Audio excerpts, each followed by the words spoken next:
Olá, aluno do sexto ano. Hoje o tema da nossa aula é distribuição e uso das águas. É sobre o PET 2, semana 6. Na aula de hoje nós vamos identificar o consumo dos recursos hídricos e o uso das principais bacias hidrográficas no Brasil e no mundo, enfatizando as transformações nos ambientes urbanos e rurais. Então, gente, para a gente falar do uso e distribuição da água, a gente tem que falar primeiro onde que está essa água, né? Como que essa água está distribuída no nosso planeta. Então, a gente vai ter a biosfera, um conceito, né, que faz parte aí da vida da Terra, né? O que é a biosfera? É uma camada da Terra que tem vida. Ela é formada por 3 outras camadas, que são a litosfera, que é a camada das rochas, a atmosfera, que é o conjunto de gases que envolve a Terra e protege a Terra, e a hidrosfera, que é o conjunto de águas que a gente tem na Terra. Né? Então, essas três esferas é que formam a biosfera. Esses 3 elementos têm que estar em harmonia para que haja vida na Terra. Então, aqui a gente tem o desenho mostrando aí como que eles estão interligados, né? A biosfera, formada aí pela atmosfera, pela hidrosfera e litosfera. E hoje na nossa aula nós vamos falar de um específico que é a hidrosfera. Então, a hidrosfera é o conjunto das águas do planeta. Ela é formada pelas águas subterrâneas, as águas que estão nos subsolos, pela água existente na atmosfera, pelas geleiras, pelas águas dos oceanos, mares, rios e nos lagos. Então, aqui a gente tem um gráfico mostrando como que está distribuída essa água no planeta Terra, né? Então, a gente tem aqui, dos 100% de água que a gente tem na Terra, 97,5% são águas salgadas, são águas impróprias para o uso. Desses 2,5% que são a água doce, 69,8%, a maior parte dessa água, elas estão congeladas, elas estão nas calotas polares. 29% vai estar no subsolo, são as águas subterrâneas. 0,9% que vai estar nos rios e lagos, que é a água mais própria para o nosso consumo.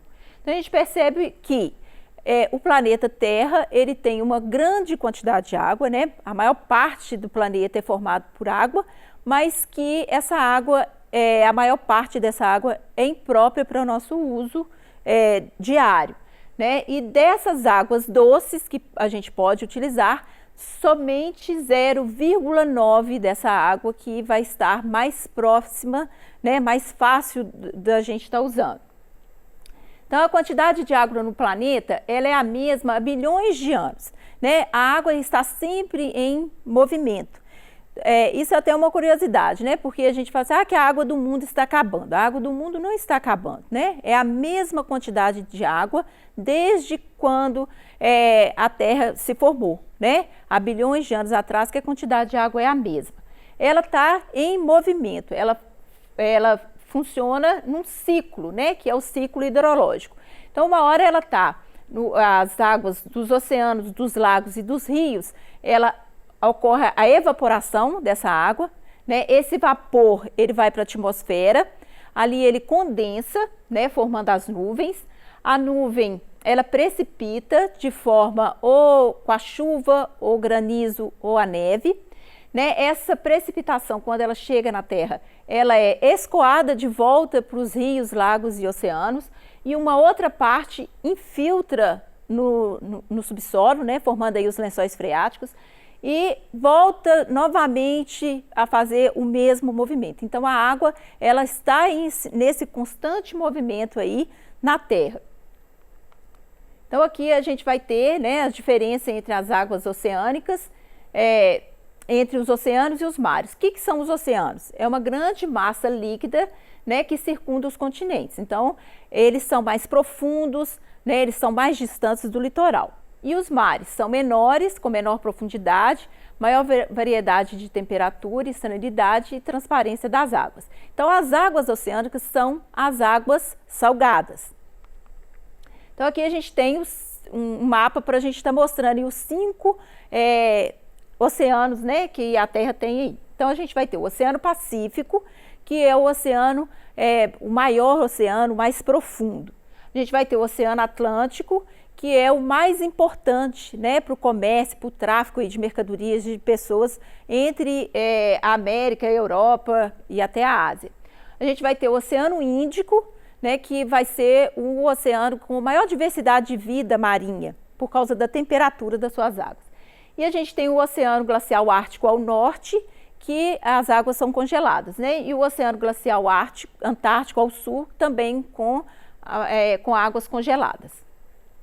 Então, o uso dessas águas oceânicas, a gente tem variedades, né, de atividades que podem ser usadas, né, nas águas oceânicas. Então, a gente vai ter a pesca, né, tanto a pesca comercial como a pesca tradicional, né?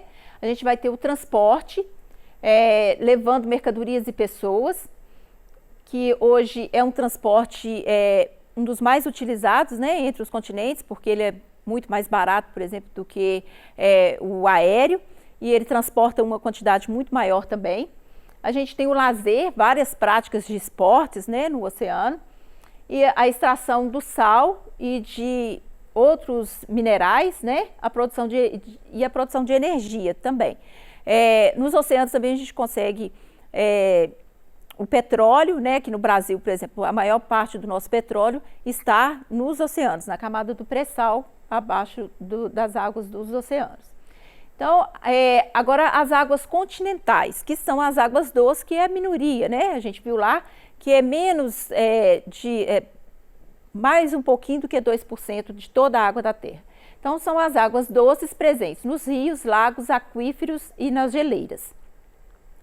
As águas subterrâneas, elas se originam da chuva, né? Quando chove, a água infiltra, né, no solo e vai para o lençol freático. Então, a gente vai ter aí, os lençóis freáticos são as águas que estão menos profundas, elas funcionam como rios, né? Vai alimentar também as nascentes dos rios, dos lagos. E os aquíferos, que são mais profundos, eles funcionam como bolsões de água, né? Aquela água ali está represada, ela não sai. E aqui a gente tem um mapa, né, do aquífero Guarani, mostrando o aquífero Guarani é uma água subterrânea, né, do Brasil, que ela não está só no Brasil, está no Paraguai, Argentina e Uruguai. É um bolsão de água muito importante, né, atinge vários estados aí do Brasil e esses países vizinhos do Brasil aí. É o maior aquífero do mundo, né, vai estar aqui no nosso território. Então, a água doce, ela é um elemento indispensável para a vida, né? E ela está presente em todas as nossas atividades cotidianas, né? A gente não consegue imaginar um dia sem a água. Desde o momento que a gente levanta até o momento que a gente vai deitar, a gente faz o uso da água direta ou indiretamente. E a carência de água é um dos maiores problemas hoje da humanidade, né? A gente só percebe a importância da água quando a água falta. O uso das águas. Até o século XIX, o consumo da água foi aumentando muito lentamente, né? A partir de 1950, o consumo expandiu. Por que começou a usar muito esse recurso, né, das águas? Porque a população aumentou no mundo todo, né, e teve um crescimento muito grande das cidades. Para alimentar essa população que cresceu rapidamente, né, a gente precisou de aumentar a produtividade industrial e agropecuária, que precisa também de muita água. Para a gente ter uma ideia, né, a chamada água virtual, 500 gramas de carne, por exemplo, para a gente ter 500 gramas de carne, gastou-se mais de 15 mil litros de água, né? Para a gente ter uma calça jeans, para produzir uma calça jeans, gastou também muitos litros de água. Então, é a chamada água virtual, que não é o nosso consumo direto, mas em tudo que a gente consome, a água está presente. Uso doméstico, né? Cerca de 12% da água disponível para a humanidade é utilizada em rede de esgoto, higiene pessoal, lavagem de roupa, preparação de alimentos e na limpeza de moradias. fora o desperdício que a gente tem de água, né? Através aí dos vazamentos e mesmo por a gente não saber utilizar a água, né, com consciência. Então, os vazamentos em canos de distribuição ou em torneiras são muitas vezes responsáveis pelo desperdício da água do uso doméstico. Então, aqui a gente tem, né, duas imagens mostrando aí o uso, a importância do uso, tanto na agricultura, né, quanto na indústria. A agricultura ali não seria possível se não tivesse a irrigação. E a indústria, em todo produto, né, industrial, precisa-se de água. Às vezes a indústria não usa tanta água, mas ela acaba poluindo a água, né, dos rios próximos, então acaba consumindo também uma água que seria usada por todos. O uso na agropecuária.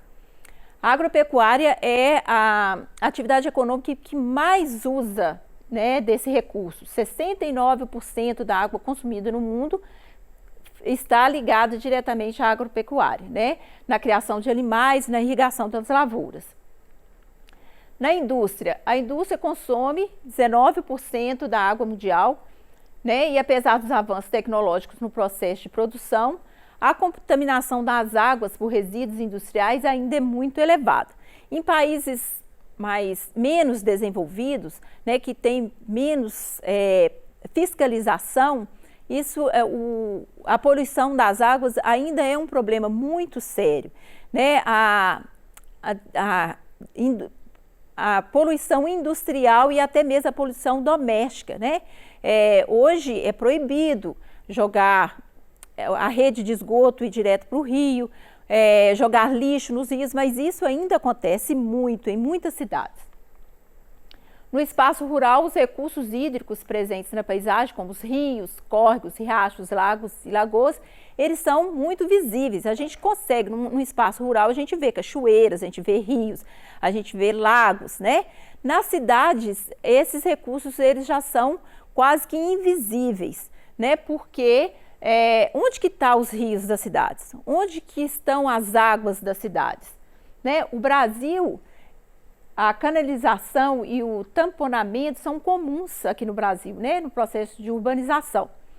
A canalização consiste na modificação do traçado de rios e córregos e o tamponamento torna os cursos d'água subterrâneos. Né? É canalizar um rio, né? Ou então fazer em cima daquele rio ali, né? Colocar ele em dutos, né? Aquela água correndo em dutos e asfaltar, por exemplo, por cima. É o que ocorre, o que provoca muitas enchentes na época das chuvas, né? Porque não tem vazão daquela água. E outro problema também é a retirada da vegetação das margens dos rios, né? A mata ciliar, que é a responsável ali para proteger o rio. Essas alterações têm em vista a construção de edificações, ruas e avenidas, bem como a resolução dos problemas de enchente e de lixo e esgoto. Né? A gente falou disso aqui também já, né? O asfalto, o concreto, ele não deixa a água da chuva infiltrar e isso aí provoca também as enchentes porque os rios estão canalizados. Então, quando chove, essa água não tem tanta vazão e acaba ocorrendo as grandes enchentes. Aqui a gente tem um infográfico mostrando esse uso das águas, né? O abastecimento aí através, né? Começando ali, né? Ela pode ser usada na geração de energia elétrica, no turismo e no lazer, na mineração. A mineração é uma atividade econômica que utiliza muito da água, né? Para lavar o minério ou até mesmo para ela destrói o lençol freático, né? Quando a cava da mineração atinge o lençol freático, ela muda ali o ciclo, né, da água naquele lugar. Ela é usada para pesca, né, e aquicultura, para navegação, para o abastecimento humano, né, rural também, para irrigação na agricultura, para o abastecimento de animais, né? A pecuária, ela consome também uma grande quantidade de água. Para a indústria, a gente falou aí, né? Às vezes a indústria não necessariamente precisa da água ali, mas ela gera um resíduo que acaba poluindo a água. Lançamento de... Ali já estão os problemas, né? Que é o tratamento da água, que hoje no Brasil a gente tem um abastecimento de água com tratamento muito precário. A gente paga o tratamento da água, né, muito caro, porque na verdade quando a gente está pagando uma conta de água, a gente não está pagando pela água por enquanto, ainda, né? A gente está pagando pelo tratamento dessa água. O Brasil é um dos países com maior recurso hídrico do mundo, né? Então a gente não tem problemas efetivos assim com o abastecimento de água, né? Tem outros lugares no mundo que essas águas são muito precárias, né? A população anda quilômetros para conseguir a água para fazer as atividades básicas do dia a dia. Aqui no Brasil a gente tem já regiões assim, né? No Nordeste do Brasil a falta de água é um dos problemas sérios que essa região passa, né? Então aqui a gente vai ter esse infográfico que vai estar no PET, né, de vocês aí, para vocês estar analisando e fazendo as atividades de acordo com ele. Então aqui hoje eu trouxe uma questão do PET, a questão 3 da semana 6. À medida que a população, o consumo, a produção industrial e as cidades crescem, aumenta-se também a demanda pela água, que é necessária no uso doméstico, nas indústrias, na produção agropecuária. No que diz respeito ao consumo de recursos hídricos, assinale a alternativa que expõe onde a água é requerida em maior quantidade. Então a gente viu, né, como que a água é usada na agricultura, no uso doméstico, na indústria, na pecuária, né? Então aqui, a primeira alternativa, na criação de animais para um consumo e para higienização dos criatórios, é uma das atividades, né, que mais usa água, também a criação de animais. Na agricultura, em especial para irrigação de lavouras, nas residências para higiene pessoal, limpeza doméstica e lazer, no setor de serviços para irrigar campos de golfe, futebol e manter parques aquáticos. Gente, nas residências, um dos menor uso da água é o consumo doméstico, né? Então a gente vai ter aí na alternativa B a resposta para essa questão, né, que vai ser na agricultura, em especial para irrigação de lavouras, que acontece também grande desperdício da água por causa dessa irrigação. Então, gente, na aula de hoje nós vimos os elementos que compõem a biosfera, né, que é a atmosfera, litosfera e hidrosfera. Em especial, hoje nós falamos da hidrosfera, que é a camada, né, que é o conjunto das águas que envolve a Terra. Essas águas são águas salgadas, que vai estar nos oceanos, e as águas doces, que vai estar no continente. A gente falou do ciclo da água, né, que a água está em constante movimento e que muitas vezes, por ações do homem, ele acaba interferindo nesse ciclo, né, ocorrendo aí por causa de desmatamento, por causa de construções, né, ele altera o ciclo da água. Então, quando muitas vezes a gente fala, mas está faltando água, né, um problema, a água está acabando no mundo. Não é a água que está acabando, é o ciclo daquela água naquele lugar, ele está sendo modificado pelas ações do homem. O uso das águas nas atividades domésticas e econômicas, na indústria e na agropecuária. Então, gente, aqui estão as referências, né, da aula de hoje. Espero que vocês estejam fazendo o PET e qualquer dúvida, entre em contato com o professor. Até a próxima aula e fiquem bem.